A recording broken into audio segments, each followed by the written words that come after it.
Bienvenidos una vez más al curso de aprendizaje automático. Pues vamos a seguir con nuestro plan de estudios. La última clase vimos lo que es la regresión logística, que es parte de uno de los modelos discriminativos, porque lo que hacía es discriminar si es una clase o no, y dividía zonas claramente identificables y era fácil de ver, clasificaba los datos reales y las predicciones dentro de cada zona. ¿Cómo yo puedo evaluar cuáles son las métricas que me permiten ver si la predicción que estoy haciendo es buena, si el modelo está bien, si se ajusta en alto porcentaje? Bueno, nosotros ya habíamos hablado en ocasiones anteriores de estas mismas métricas, se van a utilizar las mismas, que es la precisión y el recall.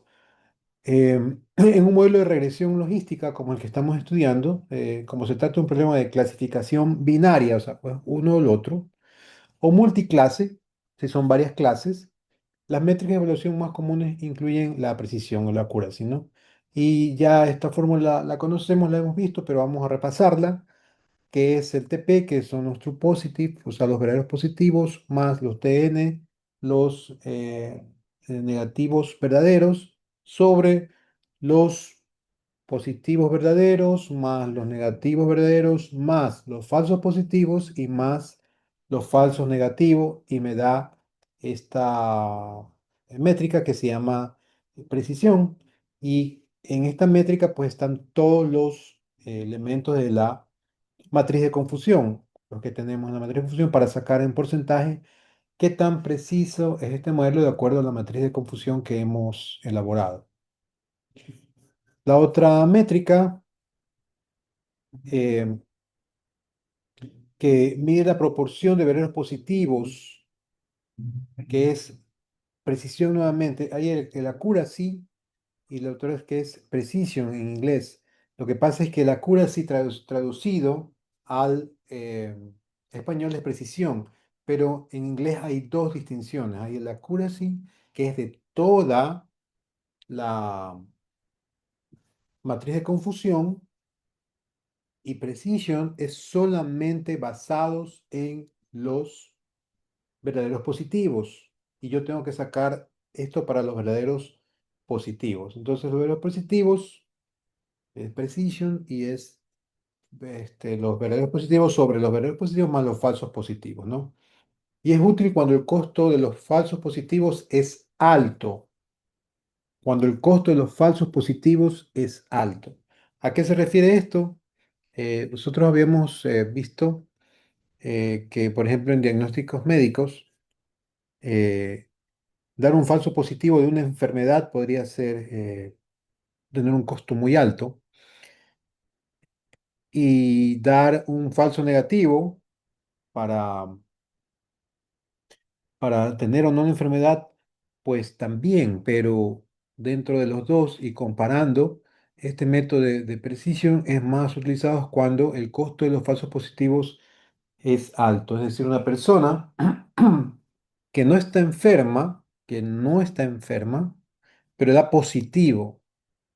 Entonces va a tener que someterse a un tratamiento, a medicamentos, etcétera. Es un costo alto.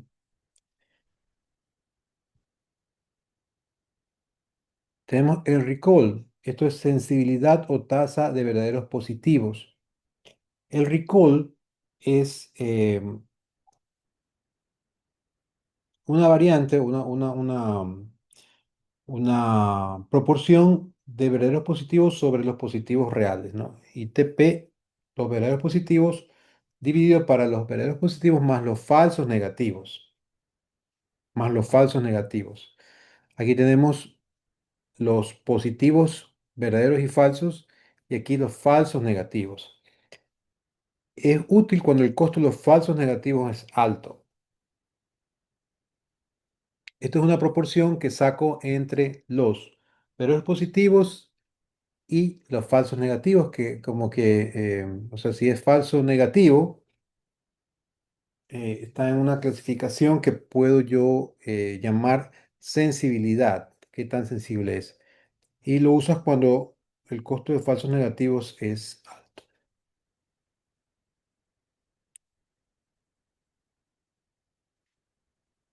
Y luego tenemos la misma métrica que también ya habíamos estudiado, estamos repasando, que también se aplica a la regresión logística, es el F1 score. Es el promedio armónico entre la precisión y el recall. Es una métrica balanceada que penaliza desequilibrios entre ambas. Entonces es igual a 2 por precision por recall sobre precision más recall. Eso te da un número que va a ajustarse o va a determinar qué tan buena es la relación entre estas dos métricas. Y luego tenemos también la matriz de confusión, que también ya hemos hablado de ellas, que vamos a representar visualmente el número de los verdaderos positivos, los verdaderos negativos, los falsos positivos y los falsos negativos. Y esto ayuda a entender los errores específicos del modelo. Y también están las curvas, ¿no? El ROC y el AUC, que son curvas que también le hemos analizado y es una gráfica que representa el recall versus falsos positivos y el ROC es la capacidad de distinguir entre clases, ¿no? Cuanto más cerca de uno es mejor. Son curvas que deben estar se distinguen mucho en los gráficos para poder evaluar esto.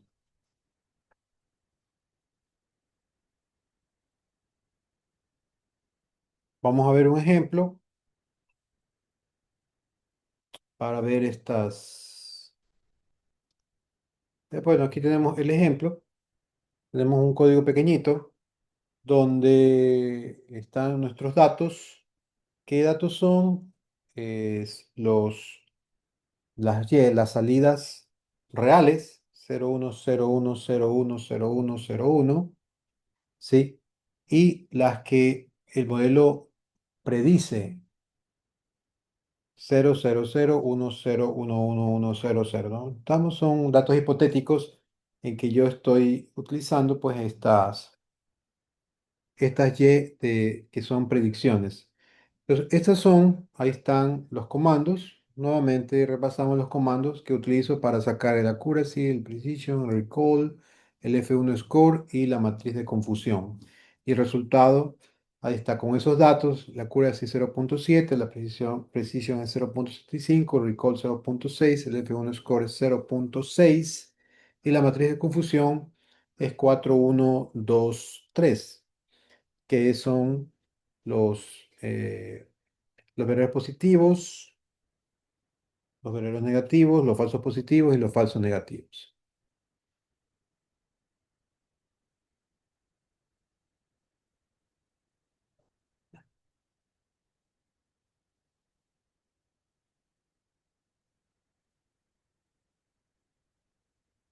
Bien, entonces aquí ya terminamos esta sección en la que estamos hablando de las métricas de los modelos de regresión logística o función logística, que es la función sigmoide, que era una S en el plano cartesiano, y estas son las mismas métricas que hemos ya estudiado en capítulos anteriores, unidades anteriores, las puedo también evaluar, porque siempre cuando yo aplico el modelo tengo que ver qué tan bueno fue, ¿no?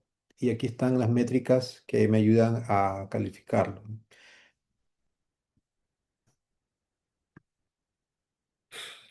Vamos al tema 3.3 que se llama árboles de decisión. Eh,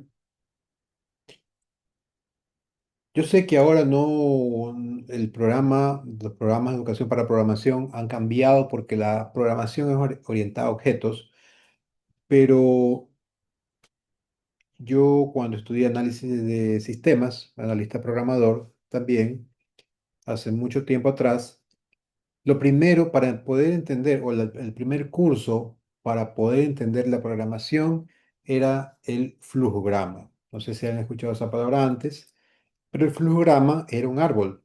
El flujograma, y esa era una técnica que todos los programadores primero debían dominar y podían programar en cualquier lenguaje, porque el flujograma no cambia, el flujograma sirve para todos los lenguajes. yo con ese flujograma en ese tiempo, cuando era estudiante, yo estudié análisis de sistemas hace mucho tiempo mientras estaba terminando mis años de secundaria. eh, Tomé por 2 años y lo primero, este análisis de sistemas, que era una carrera que podía ser paralela, y lo primero que teníamos que dominar para programar en cualquier lenguaje eran los flujogramas o los diagramas de flujo, que son estructuras gráficas fáciles de entender a un tercero, ¿sí? Eh, Tienen cierta complejidad para armarlo, pero también es sencillo armar porque hay una estructura y unos pasos.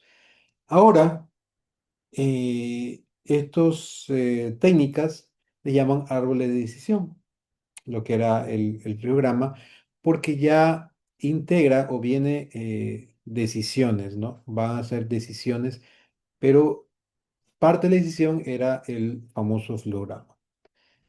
Entonces, eso es un comentario. Eh, Ahora vamos a llamarle árboles de decisión, ¿no? Son modelos predictivos en forma de estructura jerárquica que representan decisiones y sus posibles consecuencias. Son usados tanto para la clasificación como para la regresión, es decir, sirven para los dos tipos de clasificación. Eh, entonces, yo aquí tengo regresión y clasificación. Estos son métodos para modelar, ¿no? Conceptos fundamentales, construcción, algoritmos, criterio de división, ganancia de información, el Gini index y la poda, ¿no? La prepoda y la pospoda, que es básicamente de hacer más eficiente el árbol de decisión. Entonces, el algoritmo, ¿no? Nosotros ya a estas alturas sabemos muy bien lo que es un algoritmo, pero si nosotros nos ponemos a pensar en cualquier cosa que hacemos a diario, cualquier cosa que hacemos a diario, ponerlo en un algoritmo nos va a ayudar a programar, porque ese ejercicio pone gráficamente y sí, les recomiendo que en programación muchas veces es fácil verlo cuando lo tengo en forma gráfica, los pasos, ¿no? Los pasos en forma jerárquica, que es muy distinta a la programación orientada a objetos, que nosotros ya solo ingresamos los comandos con ya la subrutina que Python ya los tiene hechos, ¿no? Es como un proceso, un algoritmo muy simple donde en los programas que hemos estado haciendo no tomamos decisiones, pero internamente ya lo está haciendo Python en otra capa que no vemos porque cuando utilizamos las herramientas, los comandos, eso es lo que hace Python. Sin embargo, hoy vamos a explorar un poco cómo hacen. eh, y esto es por flujograma. Este flujograma o dar de decisión es una herramienta universal para programar cualquier cosa. Cualquier cosa. Y yo puedo poner procesos o representarlo un proceso o hacer un algoritmo de toda actividad que yo realice. Por ejemplo, ¿no? ¿Cuál es el algoritmo para preparar una limonada? ¿Quién me lo dice?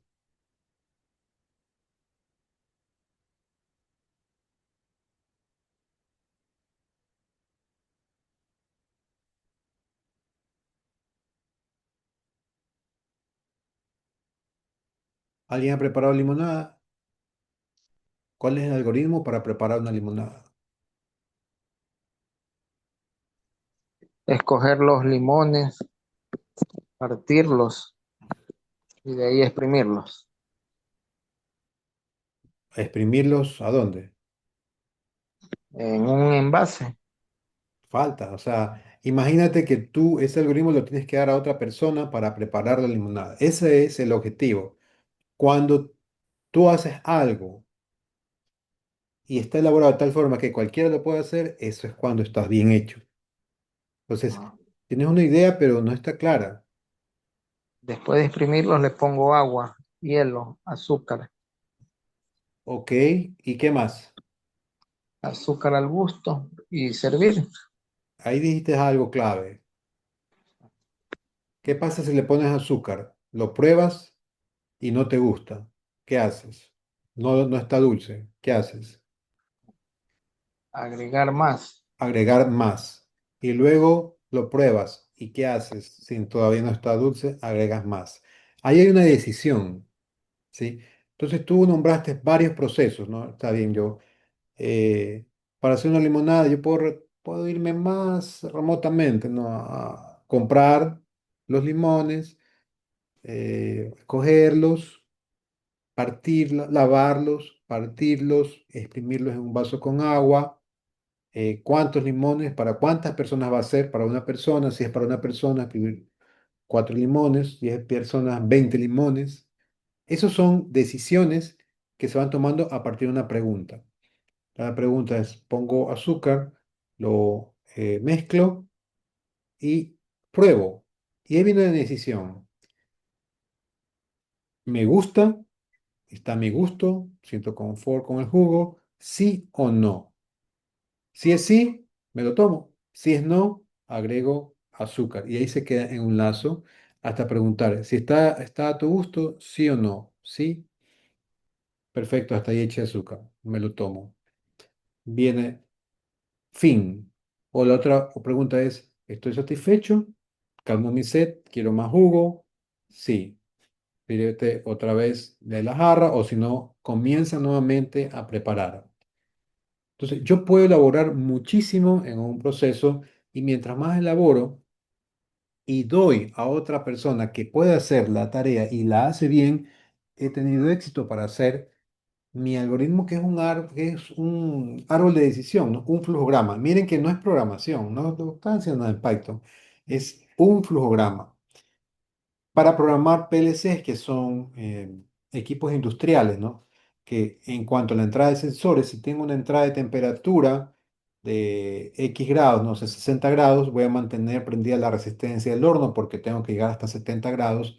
Es una retroalimentación. Y en el PLC son árboles de decisión. ¿Llegó la temperatura de 60 grados, de 70 grados? No. ¿Cuál es mi temperatura en este momento? 61. Entonces sigo encendido el actuador para la resistencia. Sigue pasando resistencia y pregunto el siguiente segundo. ¿Llegué a 70 grados? No, estoy en 65. Sigo encendido. ¿Llegué a 70 grados? Sí, estoy en 71, apago la resistencia y se va a mantener encendiendo y apagando de acuerdo al set point que estoy poniendo. Es una decisión que la máquina toma por un árbol de decisión. Ahora, aplicado a la inteligencia artificial, esto tiene muchas más ventajas porque así como hicimos un algoritmo para preparar una limonada, yo puedo hacer algoritmos para hacer cualquier proceso ya utilizando mucho más información, muchísimo más información. Toma decisiones de acuerdo a todas estas variables y mis modelos son más efectivos.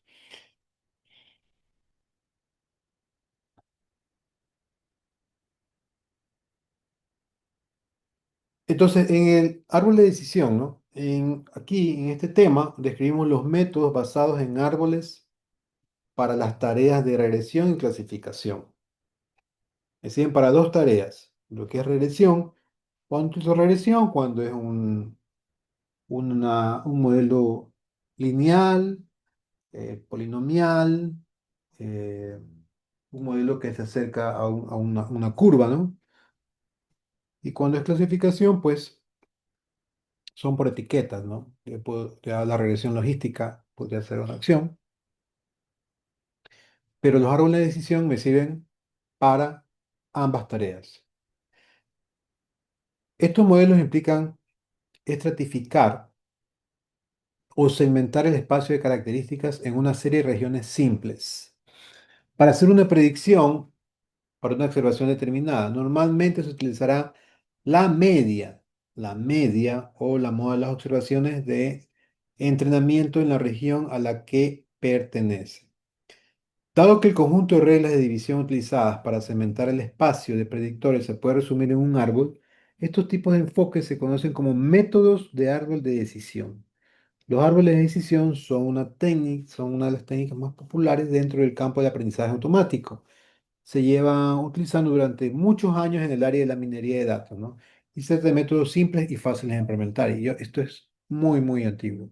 Este método es similar, es una copia de los flujogramas, diagramas de flujo, que antes era lo primero que se necesitaba aprender bien para programar en cualquier lenguaje. Por eso es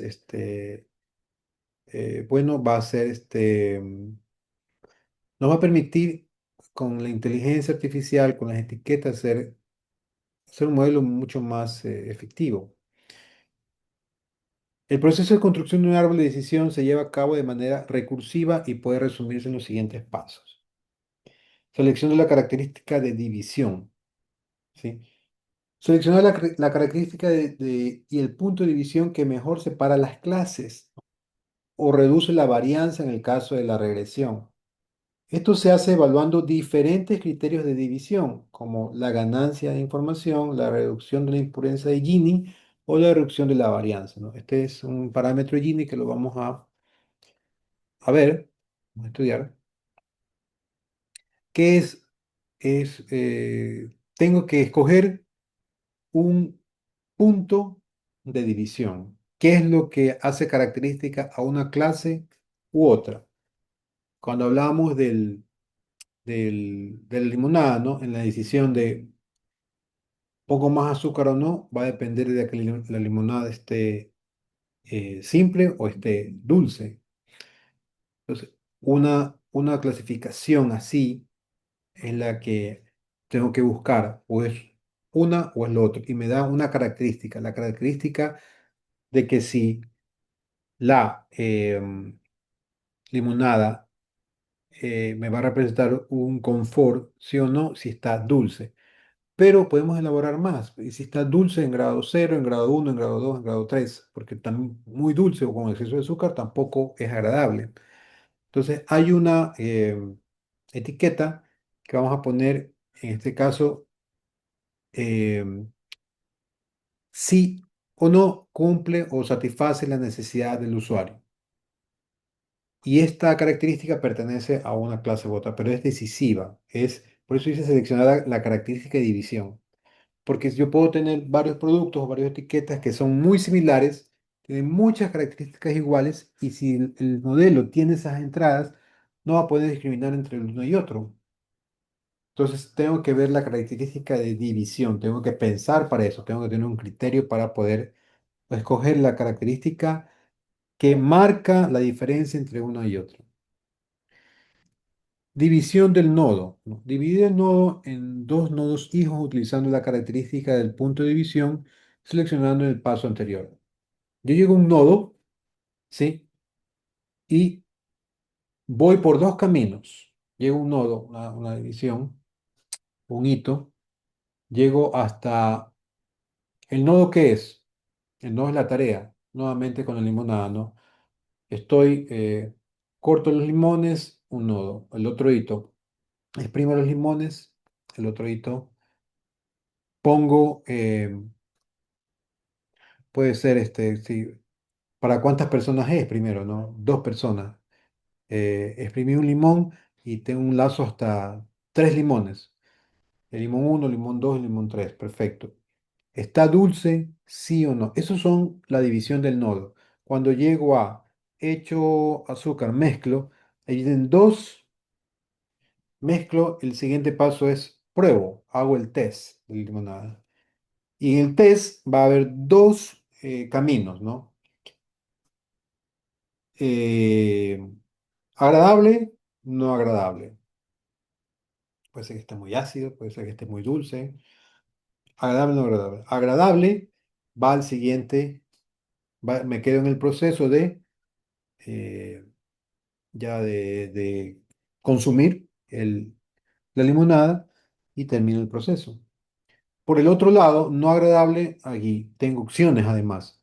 Está dulce, está muy helado, está muy ácido. Entonces, yo puedo dividir siempre un nodo en más opciones. y esta opción, estas opciones va a permitir seguir por un lado del lodo no. Imagínense un árbol, ¿no? El árbol lo que tiene son ramas. Y si yo quiero llegar a un lado, a cierto punto, yo tengo que escoger un camino por donde la rama vaya. Así es esto, por eso se llama árboles de decisión. Repetición del proceso. Entonces, yo voy a repetir hasta que obtenga lo que quiero, ¿no? Repetir los pasos uno y 2. Seleccione la característica de división del nodo. Ahí voy a estar hasta que cumpla, ¿no? Repetir los pasos uno y 2 para cada nodo hijo creado de manera recursiva hasta que se cumpla algún criterio de parada, como la profundidad máxima del árbol, el número mínimo de muestras en un nodo o la falta de ganancia de información significativa. Entonces, yo me voy a quedar en un bucle hasta poder completar el proceso cuando cumpla o alcance un criterio de parada del lazo que voy a estar. Y por último tenemos la poda del árbol que es opcional. Después de construir el árbol, se puede realizar una poda para evitar el sobreajuste. ¿Sí? Sobreajuste es cuando está muy, muy, muy particularizado el modelo. Y si ya tengo una variable por ahí eh, que está outliers, o que está afuera, se me va a hacer loco el modelo, se me va a caer. Entonces, eh, esto me puede representar cuando trato de recortar mucho el árbol, ¿no? O la poda implica la eliminación de ciertas ramas del árbol que no contribuyen significativamente a mejorar su rendimiento en datos no vistos. Entonces, yo me puedo dar cuenta que me voy he escuchado el dicho, ¿no? Te vas por las ramas, ¿no? O sea, me voy y no encuentro, esas ramas me llevan a no la solución, pero me hacen perder tiempo, voy el camino y eso lo hace menos eficiente al árbol. Un árbol de decisión es un clasificador expresado como una partición recursiva del espacio de instancias, ¿no? El árbol de decisión, tal como podemos ver en la figura, consta de nodos que forman un árbol enraizado, lo que significa que es un árbol dirigido con un nodo llamado raíz, que es este de aquí. Comienzo con un nodo raíz eh, que no tiene aristas entrantes y todos los demás nodos tienen exactamente un borde de entrada, que es este de aquí, un nodo con borde saliente se denomina nodo interno, que son estos nodos salientes, o de prueba, y todos los demás nodos se denominan hojas, también conocidos como nodos terminales. Aquí, estas son las hojas o nodo terminal, porque la rama termina en hojas, ¿no? Hasta aquí llegó el proceso. Pues nodo terminal. Ahí paro con ese proceso. En cuanto al árbol de decisión, cada nodo interno divide el espacio de instancia en uno o dos más subespacios de acuerdo a una determinada función discreta de los valores de atributos de entrada. Entonces, aquí yo, nodo raíz, no tengo entrada, solo tengo la salida. Estos son los nodos de decisión, porque el nodo de decisión va a tener un nodo de entrada y uno de salida. Y si tengo una entrada y una de salida, va a ir a, en este caso, nodo terminal, porque hasta aquí llegó. Miren que este nodo es un terminal y este nodo se llama nodo de decisión, ¿no? Nodo de decisión. eh, Y este nodo de decisión se subdivide también en nodos terminales. Estos nodos terminales que ya termina aquí, nodo terminal, se denominan hojas. Ahí están las hojas de las ramas. Estas son las ramas. Aquí está la raíz del árbol. Empieza con una sola raíz y se va distribuyendo para diferentes caminos, ¿no? Entonces, eh, aquí podemos representar cualquier proceso, ¿sí? Que obedezca un algoritmo. Yo puedo aquí representar los algoritmos de todo proceso, de todo programa, de toda actividad que voy a realizar y siempre voy a tener nodo de decisión, nodo terminal. Y este proceso se va a cumplir. Aquí, por ejemplo, tengo un nodo raíz, aquí tengo una decisión. qué sé yo, de temperatura. Si la temperatura está en tal grado, vaya al nodo terminal. Si está en tal grado, vaya a la temperatura. Preguntan de otra variable. La temperatura llegó a este grado, vamos a estar con la humedad. La humedad está acá o está acá. Y haga diferentes acciones de acuerdo a la variable humedad.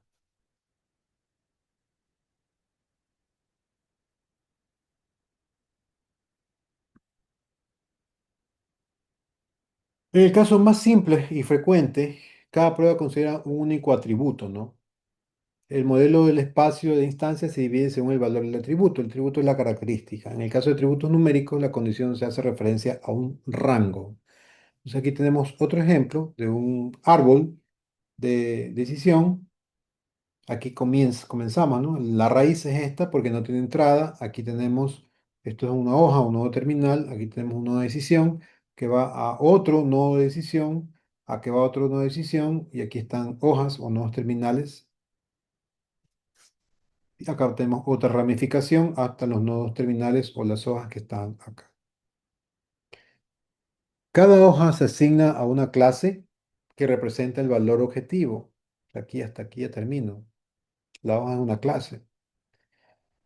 Un valor objetivo más apropiado, ¿no? Alternativamente, la hoja puede contener un vector de probabilidad que indique la probabilidad de que el atributo objetivo tenga un valor determinado. Las instancias se clasifican navegando desde la raíz del árbol hasta una hoja, según el resultado de las pruebas a lo largo del camino. Aquí lo que yo tengo en cada nodo, si tengo un nodo raíz, tengo una serie de características. Vamos a ampliar un poco.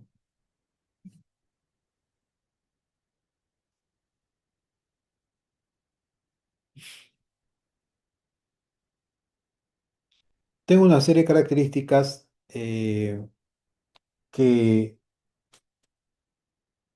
tengo que analizar para representar una clase u otra, ¿no? Entonces, aquí tengo mis variables que voy a analizar y aquí están unas condiciones, ¿no? Si x evaluado en 3, si no me equivoco, menor o igual a 0,8, el Gini igual a 0,67, las muestras 150 y el valor del vector 50,50,50. Esa es mi raíz. Y tengo yo esta decisión de acuerdo a los valores de las variables que estoy nombrando acá. Por ejemplo, aquí tengo con Gini igual 0,0, las muestras son 50, el valor es 50,000. Aquí yo tengo una clasificación de acuerdo a estas variables que están acá. Acá tengo, ya por este lado terminé, es una hoja, ya se quedó clasificada, ya hasta aquí vino el proceso. Para repetirlo nuevamente tengo que comenzar en la raíz del árbol, aquí. Leo esto y me voy por acá, tengo las mismas variables, ¿sí? Y aquí tengo otra decisión que tomar. Y aquí tengo otra decisión que tomar. Aquí no veo hojas o terminal, aquí tenemos otro terminal u hoja, aquí tenemos otro. Estas son ya las diferentes clases para poder eh, terminar con la clasificación, que es lo que me interesa.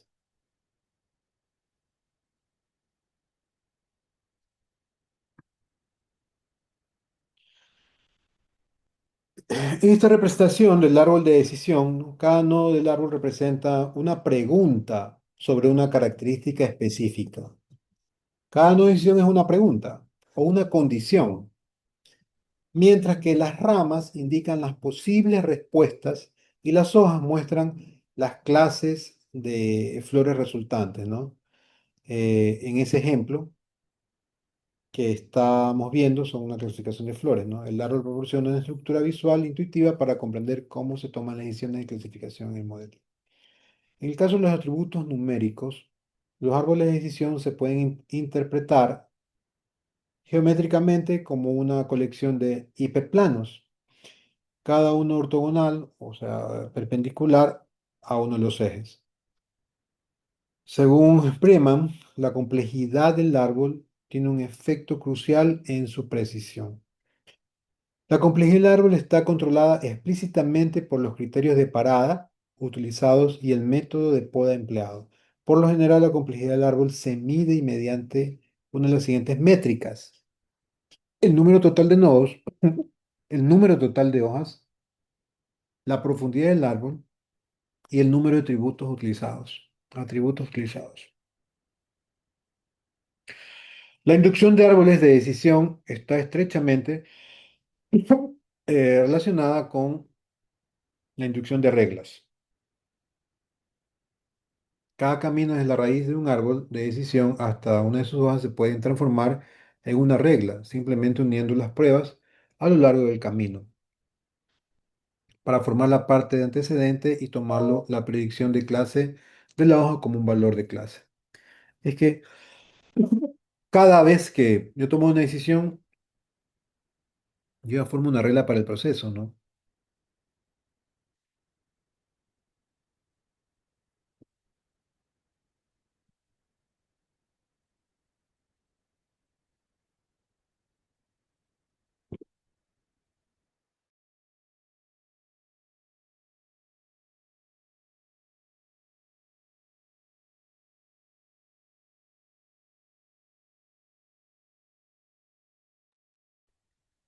El árbol de decisión se obtiene por medio de un algoritmo, que es lo que estábamos hablando, un algoritmo de cualquier cosa que quieran hacer, que elige primero aquella variable que es más predictiva de la variable objetivo. A continuación, los ejemplos de entrenamiento se dividen en grupos con distintos valores para las clases de esta primera variable, ¿no? El algoritmo continúa dividiendo los nodos con la elección de la mejor variable en cada iteración, hasta que alcance el criterio de parada, perdón. En cada iteración, el algoritmo elige aquella variable que mejor predice la variable objetivo. Por lo tanto, se trata de un algoritmo de tipo greedy. El criterio que de parada puede venir dado por una de las siguientes situaciones. Todos o casi todos los ejemplos de nodos son de la misma clase. No existen variables para distinguir entre los ejemplos. El árbol ha alcanzado un tamaño predefinido. Y el principal desafío de la implementación del árbol de decisión es identificar los atributos que consideramos como el nodo raíz en cada nivel.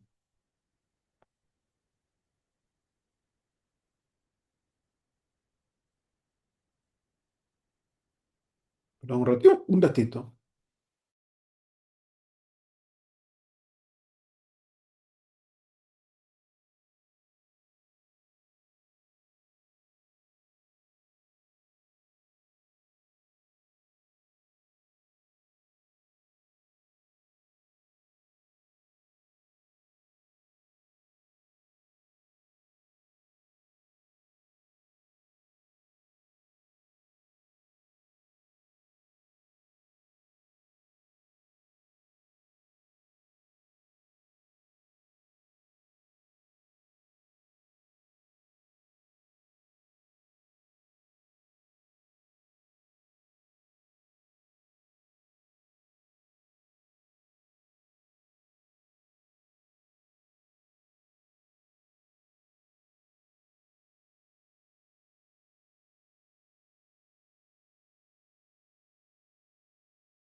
Ok, vamos a dejar hasta allí la clase. ¿Tiene alguna pregunta? Vamos a continuar con los árboles de decisión en la próxima clase.